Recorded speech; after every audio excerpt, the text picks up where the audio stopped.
bienvenue à Info Pacifique, à la une de l'actualité. Des organisations politiques de l'opposition se préparent à manifester dans la capitale haïtienne les 17 et 18 novembre prochains. À travers ce mouvement, les organisateurs entendent dénoncer le climat sociopolitique délétère dans lequel évoluent les citoyens. Les bandits armés ne cessent d'endeuiller la population. Jean-François Louis ainsi que son épouse Exinor Luciane ont été tués dans la soirée du dimanche 8 novembre dans leur résidence à Montrouy. Révulsés par ces assassinats, les citoyens de la commune ont bloqué la route nationale numéro 1 hier mardi. Des voix continuent de s'élever au sein de la société civile pour dénoncer le décret publié par l'exécutif le 6 novembre dernier relatif au fonctionnement de la Cour des comptes et du contentieux administratif. Camille Oxius et Auguste Demza y voient une manœuvre pour affaiblir la CSCCA. Publication ce mercredi des résultats officiels des examens de 9e année fondamentale. La moyenne de réussite générale est de 90%. À l'étranger, la politique étrangère du président élu Joe Biden devrait radicalement trancher avec l'imprévisible diplomatie de Donald Trump. Si le démocrate plaide pour un retour au multilatéralisme, les bases de la diplomatie américaine restent bien ancrées. Restez branchés, ces titres sont développés pour vous à ce journal. Si vous jugez que cette vidéo est intéressante, n'hésitez pas à liker et partager la vidéo. Et surtout, n'oubliez pas de vous abonner à cette chaîne et activer la cloche de notification pour ne pas louper aucune de nos vidéos. Merci d'être des nôtres. Vous suivez Info Pacifique. Tout de suite, le développement. Des organisations politiques de l'opposition se préparent à manifester dans la capitale haïtienne les 17 et 18 novembre prochains. À travers ce mouvement, les organisateurs entendent dénoncer le climat d'insécurité qui prévaut en Haïti et aussi réclamer le départ du président de la République. En conférence de presse mercredi, Edzer Jean-Louis, l'un des responsables de cette structure, a pointé du doigt l'administration en place dans la détérioration du climat sécuritaire dans le pays. Edzer Jean-Louis au micro de Wesley Bernard Jean-Baptiste et Wilkens Moïse. Mais je dis à nous, c'est insécurité, c'est gang, c'est la vie chère, c'est corruption, capta et mandat à travers tout le pays. Avec un pouvoir féroce qui gagne en tête qui sont assassins, qui est les Jovenel Moïse, que toute bouche qui se sent, toute biscuit qui se sent, capturer la population. Je dis à c'est dans même ça, nous inviter la population. Dans le jour 17 novembre, 18 novembre, à travers tous 10 départements pays, à des manifestations, nous invitons toute force vive nation dans la manifestation ça, pour que Jovenel Moïse soit capable de partir avant 7 février 2021. Parce que je vous dis, il n'est pas possible pour nous vivre dans le pays. Nous ne savons pas qui est président, nous ne savons pas qui est député. Nous ne savons pas qui est sénateur, nous ne savons pas qui est magistrat, nous ne savons pas qui est président. Je dis à nous capables, soit chercher la justice, zéro. Soit chercher la police, zéro. Parce que je dis à nous pas connaître la police avec gang. Qui est-ce qui la police, qui est-ce qui gang? La manifestation partira du carrefour de l'aéroport pour aboutir devant les locaux de l'ambassade américaine à Tabar, a précisé Abel Laureston. Il s'agira d'envoyer des signaux clairs aux autorités américaines qui doivent se désolidariser de l'administration Moïse Joute, selon Abel Laureston. Nous l'écoutons. Et nous venons annoncer à la population haïtienne, non. Manifestation, mardi 17 là, c'est au Cap haïtien, qui a démarré. Nos zones que nous les Samaria sont gros espace populaire. Et bien c'est là qu'on a démarré manifestation ça. Manifestation mercredi 18 novembre. Son manifestation garçon pas campé pour aller directement devant l'ambassade américaine. Mais 6 grands points pour manifestation mercredi 18 là, 6 grands points de rassemblement.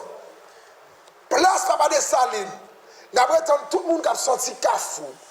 3e circonscription. 2e, première. Et tout le monde qui a fait, tout le monde soumet les il y a vu les jeunes sur place Papa de Saline. Non, mercredi, cap 18 la bonne le matin à 10h après. Et lorsque nous ouvrons l'ambassade américaine, message que nous allons délivrer a gagné la donne pour nous dire que nous pas d'accord ingérence. Pouvoir impérialisation qui a imposé nous faut nous demander, nous dire, pour suspendre, défendre corrupteurs, criminels, pouvoir anti-même ça, et puis pour nous dire que nous-mêmes, nous parlons dialogue avec Jovenel Moïse, nous parlons élection avec Jovenel Moïse, ce n'est pas Jovenel Moïse, nous demandons sans condition. Dossier insécurité, les bandits ont encore semé le deuil dans le camp de la population.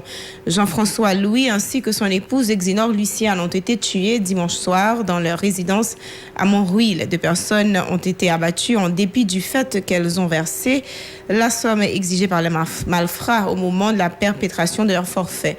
Suite à cet acte odieux, les citoyens de la commune ont bloqué la route nationale numéro 1 le mardi 10 novembre en vue de protester contre cet assassinat de trop. Des résidents de La Saline, proches de l'opposition politique, ont dénoncé l'impunité qui règne dans le pays, où les auteurs physiques et intellectuels du massacre de La Saline il y a 2 ans ne sont toujours pas derrière les barreaux. Qui pis est, disent-ils, les présumés assassins ont récidivé en commettant des crimes similaires au quartier du Bel-Air et de Solino, ont déploré ces citoyens. Champagne Changlais au micro de Rigard Noël. Les gens la saline jodi a gon ba bouquet dans bouche yo, yo pas qu'à parler, yo pas qu'à marcher et nous dit yo gen moun avec yo. Et nous dit secteur populaire, secteur démocratique là. Nous dit yo bataille moun la saline a faire, il fait pour yo. M pas souhaiter yo quitter moun la saline pour compte yo parce que jodi a moun la saline a vivre dans toutes mauvaises conditions, il a vivre tout côté, il a vivre mal. Et me dénoncé ça déjà. Moi te dit si l'autre quartier à côté nous yo, depuis yo pas parler des massacres que fait la saline, massacre pas arriver tout. La preuve très grand, mais yo fait le Bel-Air, yo fait le Pont Rouge, yo fait le Tokyo. Ça c'est toquette la chat là derrière. C'est ça que fait nous faut nous tous mettre nous ensemble date 13 là, cap privé là pour faire nous 2 ans et puis pour nous déchouquer Jovenel dans premier match ça n'a fait et puis pour continuer jusqu'à 2021. Publication ce mercredi des résultats officiels des examens de 9e année fondamentale. Sur un total de 197 845 participants, 179 819 ont réussi 16 épreuves avec une moyenne de 90-89%. Avec un taux de 97%, le département du Nord-Ouest a enregistré le plus fort taux de réussite, alors que le Sud-Est, l'Artibonite et la Grand'Anse se retrouvent avec le taux le plus bas, soit 85% de réussite. Les départements du Nord, de l'Ouest et des NIP accusent respectivement un taux de réussite de 95, 92 et 91%. Les départements du Sud, du Nord-Est et du Centre occupent le milieu du tableau avec un taux de 86%. Le professeur Auguste Demza dénonce la publication par l'exécutif du décret du 6 novembre dernier relatif au fonctionnement de la Cour des comptes et du contentieux administratif. L'analyste politique attribue cette démarche à une manœuvre pour affaiblir la CSCCA. Subitement, la Cour des comptes est devenue l'ennemi à abattre. Parce que l'a dénoncé et l'a fait travailler. C'est peut-être pour la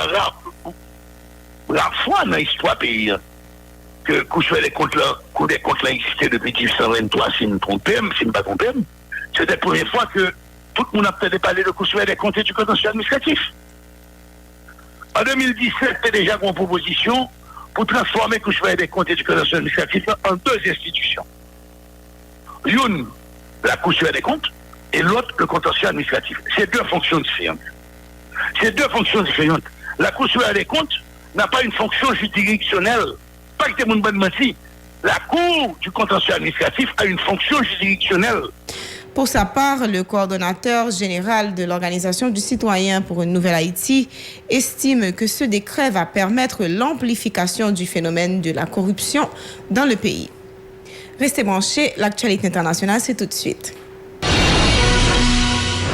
Merci d'être des nôtres à l'heure de l'actualité internationale. C'est avec un solide bagage en matière de politique étrangère que le futur président des États-Unis, Joe Biden, va s'installer à la Maison-Blanche le 20 janvier. Fin connaisseur des relations internationales, le sénateur démocrate a présidé la Commission des affaires étrangères du Sénat en 2002, multipliant les déplacements en Irak et en Afghanistan avant de devenir vice-président de Barack Obama de 2019 à 2017. La chancelière allemande Angela Merkel, qui a déjà côtoyé par le passé l'ancien vice-président des États-Unis, a également salué les décennies d'expérience de Biden en politique étrangère.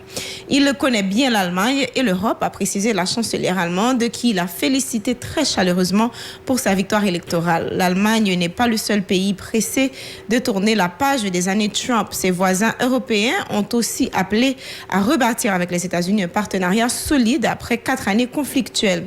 Le retrait américain de l'accord de Paris sur le climat et de l'accord iranien sur le nucléaire, ou les oppositions sur la fiscalité du numérique, ou encore l'OTAN. Pendant 70 ans, les États-Unis, avec les présidents démocrates et républicains, ont joué un rôle de premier plan pour instaurer des règles, signer des accords et animer des institutions qui ont guidé les relations entre les nations et fait progresser la sécurité et la prospérité collective. Ce jusqu'à Trump, déplorait Joe Biden en avril dernier dans un article du magazine Foreign Affairs Advertising. Merci d'avoir été des nôtres. Vous pouvez également nous suivre sur les réseaux sociaux, sur Facebook, sur Twitter, sur Instagram ou sur YouTube. Si vous avez les bouquets Télé Haïti, suivez-nous sur la 54. Si vous avez les bouquets Canal+, suivez-nous sur la 182. Vous pouvez également visiter notre site web au www.radiotélépacifique.com, ou si vous avez un smartphone, téléchargez notre application Radio Télé Pacifique. Bonne fin de semaine sur la Radio-Télévision Pacifique.